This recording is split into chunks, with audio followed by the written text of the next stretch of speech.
السلام علیکم عزیز طلبہ، آج کی ہماری موضوع بحث نظم ہے برصغیر کے عظیم پشتو شاعر عبدالرحمن بابا کی اخلاص۔ یہ نظم اردو میں ترجمہ شدہ ہے کیونکہ عبدالرحمن بابا پشتو زبان و ادب کے شاعر تھے اور یہ 17ویں صدی کے شاعر ہیں۔ 17ویں صدی جس میں پشتو زبان و ادب نے خوب ترقی کی، اور عبدالرحمن بابا کا نام 17ویں صدی کے پشتو شاعروں میں قابل ذکر سمجھا جاتا ہے۔ اسی لیے ان کی نظموں کے ترجمے اردو کے علاوہ دنیا کی بہت سی زبانوں میں ہو چکے ہیں۔ تو اب ہم ان کی نظم اخلاص کا ایک جائزہ لیتے ہیں۔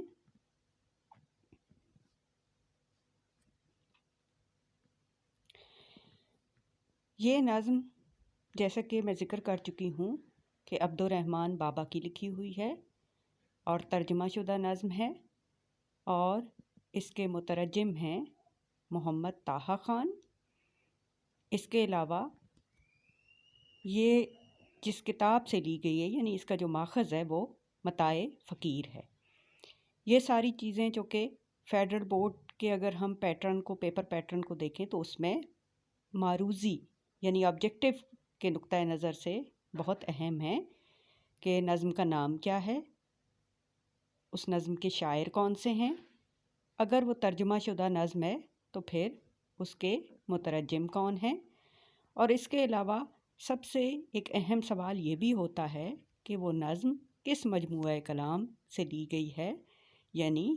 اس نظم کا ماخذ کیا ہے۔ تو یہاں سے ہمیں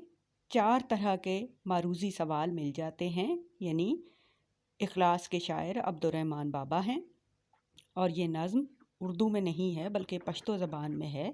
اور اس کے مترجم طٰہٰ خان ہیں، اور اس کے علاوہ اس نظم کا جو ماخذ ہے وہ متاع فقیر ہے۔ اب ہم آگے چل کر اس نظم کے اشعار کا ایک ایک کر کے جائزہ لیں گے اور دیکھیں گے کہ عبدالرحمن بابا اپنی اس نظم کے ذریعے ہمیں زندگی گزارنے کا کون سا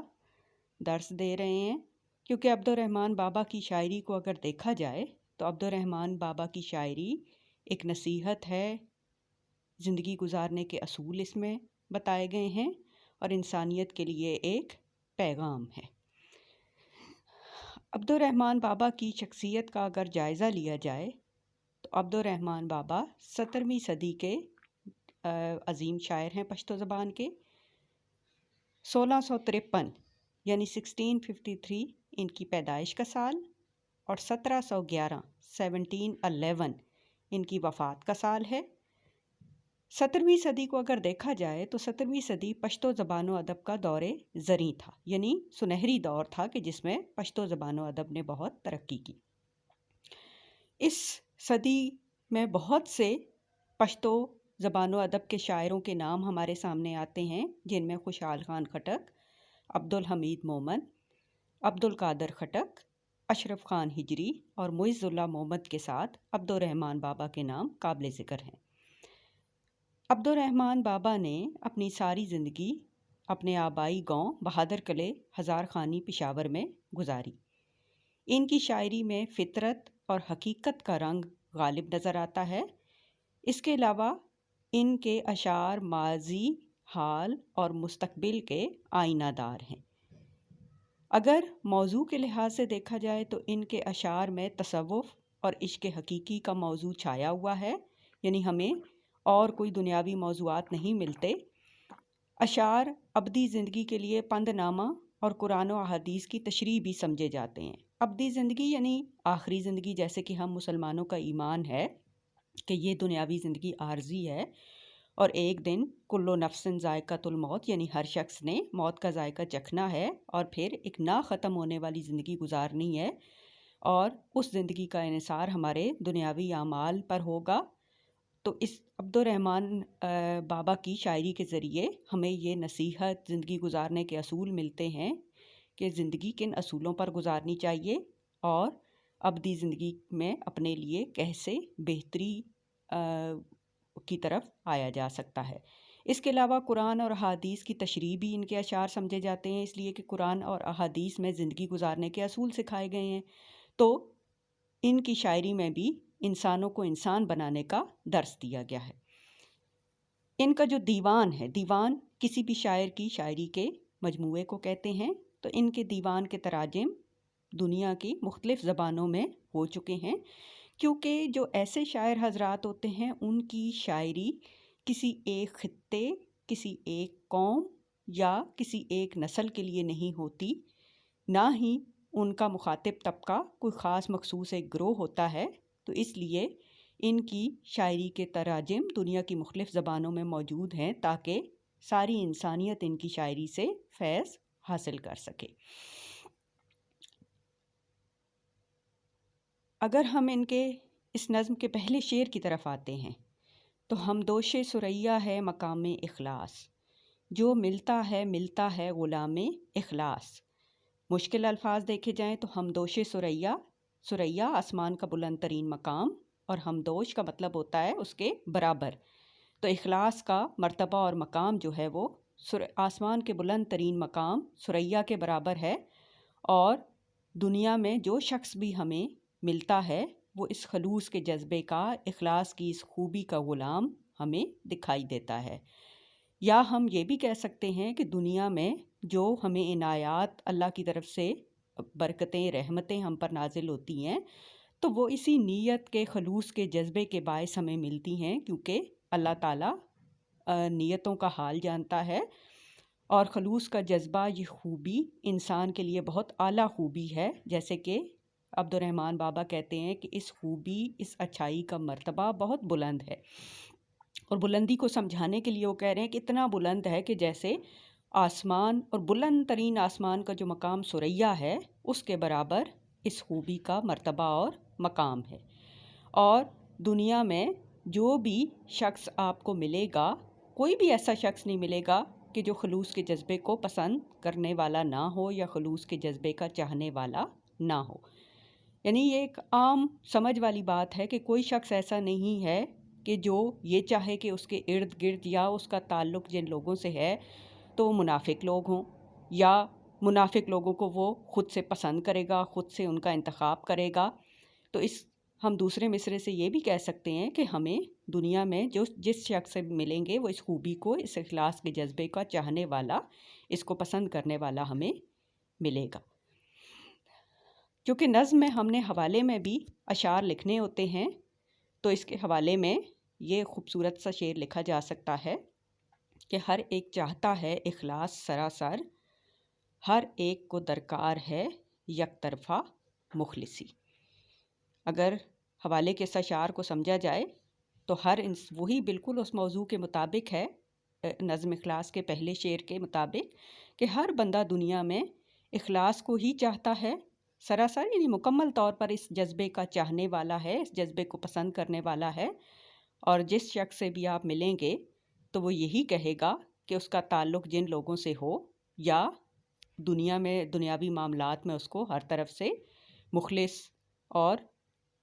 چاہنے والے، اس اچھی نیت والے لوگوں سے ان کا تعلق ہو، تو مخلصی، خلوص کے جذبے کو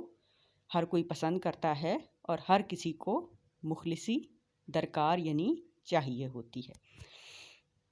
کیونکہ حوالے کا شعر نظم کی تشریح میں بہت اہمیت رکھتا ہے، اور اگر حوالے کا شعر خوبصورت انداز میں تشریح میں لکھ دیا جائے تو اس سے تشریح پہ ایک اچھا اثر پڑتا ہے، اور تشریح میں ایک نکھار اور خوبصورتی آ جاتی ہے۔ دوسرا شعر ہے نظم کا، گو فرش سے تا عرش سفر ہے دشوار، طے کرتی ہے بیک جنبش گام اخلاص۔ اگر ہم مشکل الفاظ کے مطلب دیکھیں تو گو یعنی اس چیز کے باوجود، فرش زمین، عرش آسمان، دشوار مشکل، طے کرنا فاصلہ پورا کرنا، مکمل کرنا، بیک جنبش گام اخلاص کے ایک قدم کی حرکت سے، جنبش کہتے ہیں حرکت کو، اور گام سٹیپ کو، قدم کو کہتے ہیں، یعنی خلوص سے اٹھائے گئے ایک سٹیپ سے۔ تو یہاں پہ رحمان بابا ہمیں سمجھانے کی کوشش کر رہے ہیں کہ دنیا میں اگرچہ فرش سے عرش تک کا سفر ہمیں دشوار لگتا ہے، یعنی دنیا میں اگر کوئی کام ہمیں ناممکن لگتا ہے، فرش سے عرش تک کا سفر چونکہ ناممکن ہے، لیکن خلوص سے اگر یہ سفر طے کیا جائے، نیت میں خلوص ہو، تو خلوص کے ایک قدم اٹھانے سے ہی، خلوص کے ایک سٹیپ سے، ایک قدم سے ہی اتنا لمبا فاصلہ، جو کہ سائنسی اعتبار سے بھی دیکھا جائے تو ہماری زمین سے دوسرے سیاروں تک کا فاصلہ کتنا لمبا ہے، تو یہ اتنا لمبا فاصلہ ایک خلوص کے ایک اٹھائے گئے ایک قدم سے بھی طے کیا جا سکتا ہے۔ ہم دوسرے معنی میں یہ بھی کہہ سکتے ہیں کہ عرش پہ چونکہ اللہ تعالیٰ کی ذات موجود ہے اور فرش پہ انسان رہتا ہے، زمین پہ، تو انسان فرش پہ، زمین پہ رہ کے اور عرش پہ رہنے والے خدا سے جو لمبا فاصلہ ہے، وہ اگر نیت میں خلوص ہوگا تو خلوص کے ایک قدم سے ہی یہ لمبا فاصلہ طے ہو سکتا ہے اور اللہ کا محبوب بندہ انسان بن سکتا ہے۔ یہاں ہم اس شعر میں واقعہ معراج کا حوالہ بھی دے سکتے ہیں، کیونکہ واقعہ معراج میں حضور صلی اللہ علیہ وآلہ وسلم فرش سے عرش تک سفر پہ گئے تھے، اور وہ بھی مختصر وقفے میں۔ تو اسی حوالے سے واقعہ معراج کو جب ہم اس میں بیان کریں تشریح میں، اگر اس شعر کو اس حوالے سے ہم سمجھانے کی کوشش کریں، تو پھر اس میں یہ خوبصورت شعر حوالے کا لکھا جا سکتا ہے کہ عشق کی ایک جست نے کر دیا قصہ تمام، اس زمین و آسمان کو بے قراں سمجھا تھا میں۔ کہ جست کہتے ہیں ایک ہی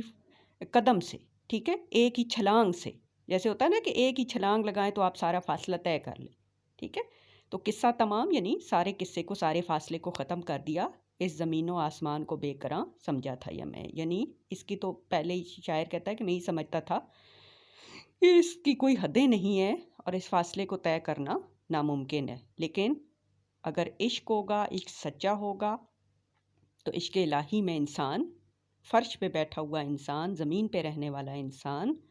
عرش پہ رہنے والے اللہ تعالیٰ سے ملاقات کر سکتا ہے۔ تو عشق الہی میں نیت کا خلوص ہوگا، عشق کے جذبے کا خلوص ہوگا، تو یہ اتنا لمبا فاصلہ چند سیکنڈ میں، چند لمحوں میں طے ہو سکتا ہے۔ تو اس دوسرے شعر کے حوالے میں یہ شعر لکھا جا سکتا ہے، اور حوالے میں جیسے کہ میں نے پہلے بھی بتایا کہ اشعار بہت اہمیت رکھتے ہیں، اور حوالے میں اگر اشعار لکھ دیے جائیں خوبصورت انداز میں مارکر سے، تو پرچہ چیک کرنے والا جو ممتحن ہے اس پہ ایک اچھا تاثر پیدا ہوتا ہے طلباء کا، اور اپنی بات میں وزن پیدا ہوتا ہے کہ آپ جو بات، کیونکہ تشریح میں آپ کے سامنے جو شعر ہے تو آپ اس کو اپنے انداز میں دوسرے کو سمجھانے کی کوشش کرتے ہیں کہ اس میں شاعر کیا کہنا چاہ رہا ہے، تو آپ اپنی بات کو وزن دار بنانے کے لیے اس میں پھر حوالے کے اشعار لکھتے ہوتے ہیں۔ اگر اب اس کے تیسرے شعر کی طرف آئیں تو پہلے تیسرے شعر کو پڑھتے ہیں۔ نظم کا تیسرا شعر ہے کہ اسلام ہے پابندی اخلاص کا نام، اور نام ہے اسلام کا نام اخلاص۔ پابندی اخلاص، خلوص کے جذبے کی پابندی۔ یہاں پہ دیکھیں آسان سا شعر ہے کہ اسلام جو ہے وہ ہے ہی خلوص کے جذبے کا نام، ٹھیک ہے۔ اسلام چونکہ ایک پیور مذہب ہے، پاک مذہب ہے، امن اور سلامتی کا مذہب ہے، تو اسلام خلوص کی پابندی کا، اخلاص کی پابندی کا نام ہے، اور اگر اخلاص کے جذبے کو اپنا دیا جائے تو پھر اسلام اور اخلاص ایک دوسرے سے کوئی الگ چیزیں نہیں ہیں۔ یعنی دیکھیں عبادات میں بھی خلوص ہوگا، نیت کا خلوص ہوگا تو اللہ تعالیٰ وہ عبادات قبول کرتا ہے۔ اگر اللہ تعالیٰ کی جو بھی انسان پر فرائض ہیں، جو عبادات ہیں، حقوق اللہ جن کو کہتے ہیں، جس میں کہ نماز ہے، روزہ ہے، حج ہے، زکوٰۃ ہے، تو یہ بھی اگر اللہ کے لیے، خالص اللہ کے لیے نیت کا خلوص ہوگا، یہ عبادات اللہ کے نزدیک قابل قبول ہوں گی۔ اور اگر محض یہ دنیا کے دکھاوے کے لیے عبادات ہوں گی، نیت کا خلوص اس میں نہیں ہوگا، محض دنیا میں اپنی شخصیت کو بہتر بنانے کے لیے یا لوگوں میں مشہور ہونے کے لیے کہ لوگ سمجھیں کہ یہ انسان بڑا نیک ہے اور اللہ کے لیے یہ عبادات نہ ہوں یا نیت کا خلوص نہ ہو تو اللہ کے ہاں ایسی عبادات بھی قابل قبول نہیں ہوتی. ٹھیک ہے، جیسا کہ ایک عام مثال میں ہے کہ نماز کے بارے میں ہے کہ نماز میں جب تک نیت کا خلوص نہیں ہوگا تو وہ محض زمین پر سجدے ہی کرنا باقی رہ جاتی ہے. اللہ کے ہاں ایسی نماز قابل قبول نہیں ہوگی. تو اسی حوالے سے جب آپ اس بات کی وضاحت کر رہے ہوں اس نقطے کی، تو پھر اس میں عبادات کے حوالے سے کہ نیت کا خلوص ہونا ضروری ہے، نیت میں خلوص ہونا، تو اس میں میر تقی میر کا یہ خوبصورت شعر لکھا جا سکتا ہے. میر تقی میر کا یہ خوبصورت شعر لکھا جا سکتا ہے: اخلاص دل سے چاہیے سجدہ نماز میں، بے فائدہ ہے ورنہ یوں وقت کھوئیے. کھوئیے کا مطلب وقت کو ضائع کرنا، یعنی اگر نماز میں خلوص نہیں ہوگا، سجدوں میں خلوص نہیں ہوگا تو وہ نماز نہیں ہوگی بلکہ محض وقت کا ضائع کرنا ہوگا. اسی طرح حقوق اللہ کے ساتھ حقوق العباد بھی ہیں، یعنی وہ بھی انسان پہ کہ بنیادی فرائض میں شامل ہیں. تو اگر اس میں بھی نیت کا خلوص نہیں ہوگا کہ انسان اللہ تعالیٰ کو خوش کرے، اور وہ اگر دنیا کے دکھاوے کے حقوق العباد میں بھی اگر نیت کا خلوص نہیں ہوگا تو وہ اللہ تعالیٰ کے ہاں قابل قبول نہیں ہوں گی. یہاں آپ حوالے میں ایک اور بھی حوالہ لکھ سکتے ہیں، حدیث نبوی کا حوالہ کہ اعمال کا دار و مدار نیت پر ہے. اس کو بھی خوبصورت انداز میں مارکر سے لکھا جا سکتا ہے. تو اس طرح اس شعر کی تشریح بہت اچھی لکھی جا سکتی ہے، اور آپ کو طریقہ بتا دیا گیا ہے کہ اس شعر کی وضاحت میں کون کون سی باتیں یا کون کون سے حوالے آپ لکھ سکتے ہیں، کس کس نقطۂ نظر سے آپ اس شعر کو مزید خوبصورت انداز میں بیان کر سکتے ہیں. اس کے بعد اس نظم کا اگلا شعر ہے: فانی ہے ہر ایک چیز، ہر ایک رسم و رواج،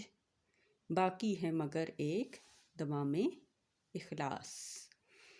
اگر ہم پہلے مشکل الفاظ کے مطلب کو دیکھیں تو فانی کا مطلب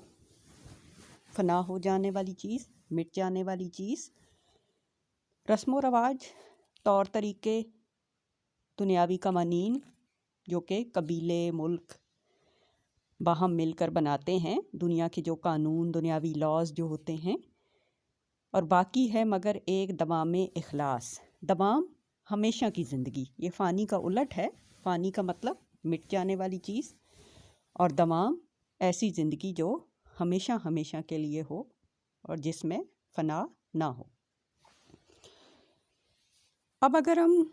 اس شعر کو دیکھیں تو یہاں عبدالرحمن بابا ہمیں یہ سمجھانے کی کوشش کر رہے ہیں کہ دنیا خود چونکہ ایک فانی چیز ہے، فنا ہو جانے والی ہے. ایک دن ہمارا ایمان ہے کہ روز قیامت دنیا نے فنا ہو جانے والا ہے، یہ عارضی ٹھکانہ ہے اور ہر چیز کو لپیٹ دیا جائے گا، ہر چیز فانی ہے انسان سمیت. تو دنیا کے بنائے ہوئے قوانین، دنیا کے رسم و رواج، جب دنیا ہی فانی ہے تو دنیا کے قوانین، ملکوں کے بنائے ہوئے رسم و رواج، یہ بھی سب کوئی اہمیت نہیں رکھتے ہیں اور یہ بھی فانی ہیں. اور دنیاوی چیزیں سب فنا ہو جائیں گی. صرف اگر کوئی چیزیں باقی رہیں گی تو وہ جذبے ہیں، خلوص کا جذبہ ہے. خلوص کے جذبے کے تحت کیے گئے جو کام ہیں، چاہے وہ اللہ کی عبادات ہیں یا چاہے وہ دنیاوی کام ہیں، تو وہی انسان کے کام آنے ہیں. اور دنیاوی مال و دولت، دنیاوی جتنی بھی چیزیں ہیں وہ دنیا کے ساتھ ہی فنا ہو جانی ہیں. یہاں پہ دیکھیں کہ عبدالرحمن بابا نے اس شعر میں ہمیں سمجھانے کی کوشش کی ہے کہ ہمیں سب سے زیادہ اپنے رویوں پہ، انسانوں کے ساتھ تعلقات میں اور دنیاوی زندگی میں ہمیں دیکھنا چاہیے کہ ہمارے لیے اہم چیزیں کیا ہیں. تو جیسے کہ انسان کو بھی لوگوں کے دکھ درد بانٹنے کے لیے پیدا کیا گیا ہے، تو یہاں آپ حوالے میں ایک شعر لکھ سکتے ہیں کہ نظر آتا ہے بہت کم اخلاص لوگوں میں، یہ دولت بٹ گئی بہت ہی خاص لوگوں میں. یعنی اگر آج کل کے ہم دنیاوی معاملات کو دیکھیں تو ہم دیکھتے ہیں کہ خلوص کا جذبہ بہت کم لوگوں میں پایا جاتا ہے، اور لوگ اپنے مفاد کے لیے اپنے سگے اور خون کے رشتوں کو بھی دھوکہ دے دیتے ہیں. اور یہ وہ قیمتی دولت ہے کہ لگتا ہے کہ اب یہ بہت ہی خاص لوگوں کے اندر رہ گئی ہے، اور بہت کم لوگوں میں یہ اخلاص جیسی دولت، اخلاص جیسے قیمتی موتی پائے جاتے ہیں. تو یہاں پہ ہمیں رحمان بابا اس شعر میں یہ سمجھانے کی کوشش کر رہے ہیں کہ ہمیں دنیاوی معاملات میں، انسانوں کے ساتھ تعلقات میں خلوص کے جذبے کو اہمیت دینی چاہیے. اس کے بعد اگر ہم اس کے اگلے شعر کی طرف آئیں اس نظم کے، تو وہ شعر ہے کہ صیاد کو ممکن ہے ہما ہاتھ لگے، پھیلائے محبت سے جو دامِ اخلاص. پہلے ہم مشکل الفاظ کے معنی دیکھتے ہیں. صیاد کہتے ہیں شکاری کو، اور ہما ایک خیالی پرندہ ہے. ہما کے بارے میں یہ تصور کیا جاتا ہے، روایت ہے کہ یہ ایک خوبصورت پرندہ ہے، اور اس کے بارے میں یہ بھی روایت ہے کہ یہ جہاں سے گزر جاتا ہے، جس شخص کے سر پر سے گزر جاتا ہے، تو اس شخص کو بادشاہت ملتی ہے، دنیاوی عزت، عہدہ، مرتبہ اس کے ہاتھ لگ جاتا ہے.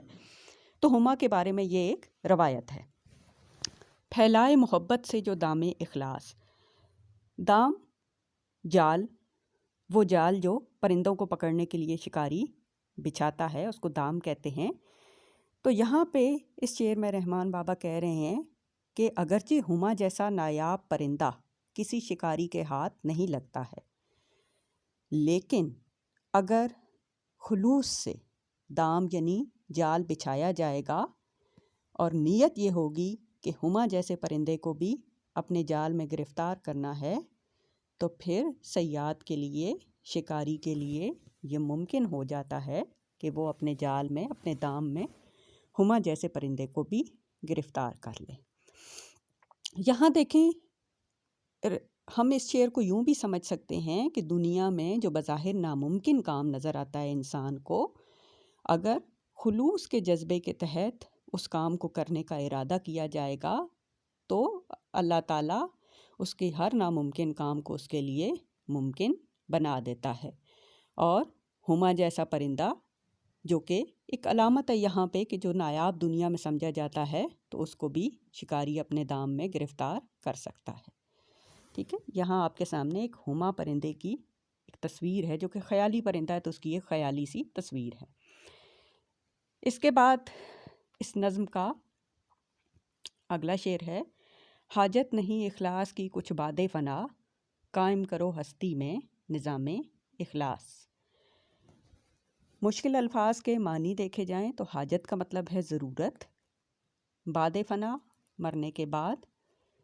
قائم کرو ہستی میں، ہستی میں زندگی میں، جو دنیا کی زندگی ہے، نظام اخلاص، اخلاص کا نظام. ٹھیک ہے، اخلاص کو اپنے نظام زندگی میں، اپنی روزمرہ کی زندگی میں شامل کر لینا، روٹین بنا لینا اس کو. تو یہاں پہ عبد الرحمن بابا یہ سمجھانے کی کوشش کر رہے ہیں کہ اخلاص کا جذبہ دنیاوی زندگی میں کتنی اہمیت کا حامل ہے،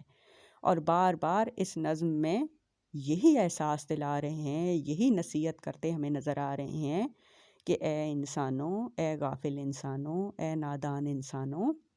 اخلاص کے جذبے کو، جب اللہ تعالیٰ نے جو تمہیں زندگی کی مہلت دی ہوئی ہے، تو اس زندگی میں اخلاص کے جذبے کو زیادہ سے زیادہ اپناؤ، زیادہ سے زیادہ اس سے کام لو. یہ وہ دولت ہے کہ جو اللہ تعالیٰ نے تمہیں مفت میں فراہم کی ہوئی ہے، تو اس کا زیادہ سے زیادہ استعمال کرو، اس سے فائدے اٹھاؤ، دنیاوی فائدے بھی اٹھاؤ، اور آخری زندگی میں اپنے نامہ اعمال میں بھی اضافہ کرتے جاؤ.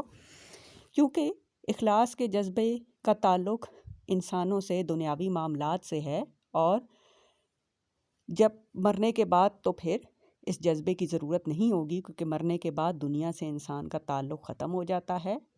اور پھر اس نے دنیا میں جو دنیا کے اس کے کیے گئے کام ہیں، ان کاموں کا اسے اللہ تعالیٰ کے آگے ان اعمال کا جواب دہ ہونا ہے. تو اس لیے اس ویسے بھی دنیا کو آخرت کی کھیتی کہا جاتا ہے کہ انسان جو بوئے گا وہی کاٹے گا. یہاں پہ دیکھیں، اس کے حوالے میں ایک خوبصورت یہ بات لکھی جا سکتی ہے کہ انسان کی پہچان اچھے اخلاق ہیں، نہ کہ اس کا پیرہن، خواہ وہ سونے کا ہی کیوں نہ ہو۔ اس نظم کے اگر آخری شعر کی طرف آئیں تو آخری شعر ہے کہ شیرینی گفتار پہ حیرت کیسی ہے گفتہ رحمان کلام اخلاص۔ شیرینی گفتار، شیرینی مٹھاس، گفتار گفتگو، بات کرنا، تو گفتگو کا میٹھا انداز یا گفتگو میں مٹھاس ہے گفتہ رحمان۔ گفتہ گفتگو، بات چیت۔ اب رحمان سے یہاں ہم دو طرح کا مطلب لے سکتے ہیں۔ ایک تو رحمان جو رحمان بابا ہیں، ان کا تخلص رحمان، اور رحمان اللہ تعالیٰ کے ناموں میں بھی ہے، تو اللہ تعالیٰ بھی یہاں ہم مراد لے سکتے ہیں، اللہ کی ذات۔ تو یہاں پہ دیکھیں کہ اس شعر کو اگر ہم سمجھیں تو عبدالرحمن بابا ہمیں یہ سمجھانے کی کوشش کر رہے ہیں۔ اب اپنے حوالے سے اگر دیکھا جائے تو کہہ رہے ہیں کہ لوگ حیرت میں مبتلا ہوتے ہیں کہ میری شاعری لوگوں کے دلوں پر اثر کرتی ہے، میری گفتگو میں مٹھاس ہے، جو کوئی میری شاعری سنتا ہے، میرا کلام پڑھتا ہے تو میرا کلام اس کے دل پر اثر کرتا ہے۔ تو لوگ حیرت میں کیوں مبتلا ہوتے ہیں؟ اس لیے کہ میرا کلام خلوص پر مبنی ہے، میں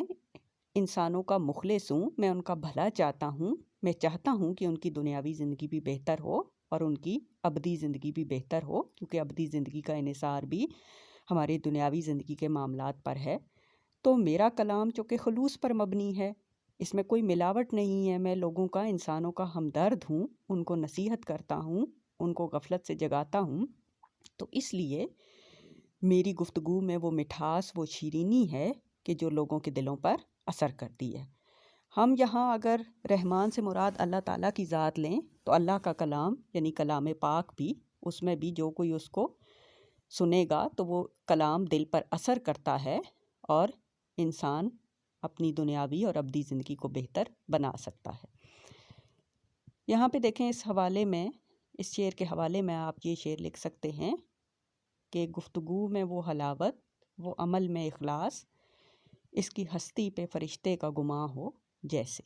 یعنی انسان کو ایسا بننا چاہیے، ایسی زندگی گزارنی چاہیے کہ اس کی گفتگو میں حلاوت یعنی نرمی ہو، مٹھاس ہو، ٹھیک ہے؟ یعنی جب بات کرے تو اس کی بات لوگوں کے دلوں پر اثر کرے، لوگ اس کی بات کو توجہ سے سنیں، کیونکہ لوگ سمجھے کہ یہ ہمارا ہمدرد ہے، اور اعمال میں بھی اس کے اخلاص ہو اور وہ انسان نہ لگے بلکہ اس کی ہستی پر فرشتے کا گمان ہونے لگ جائے۔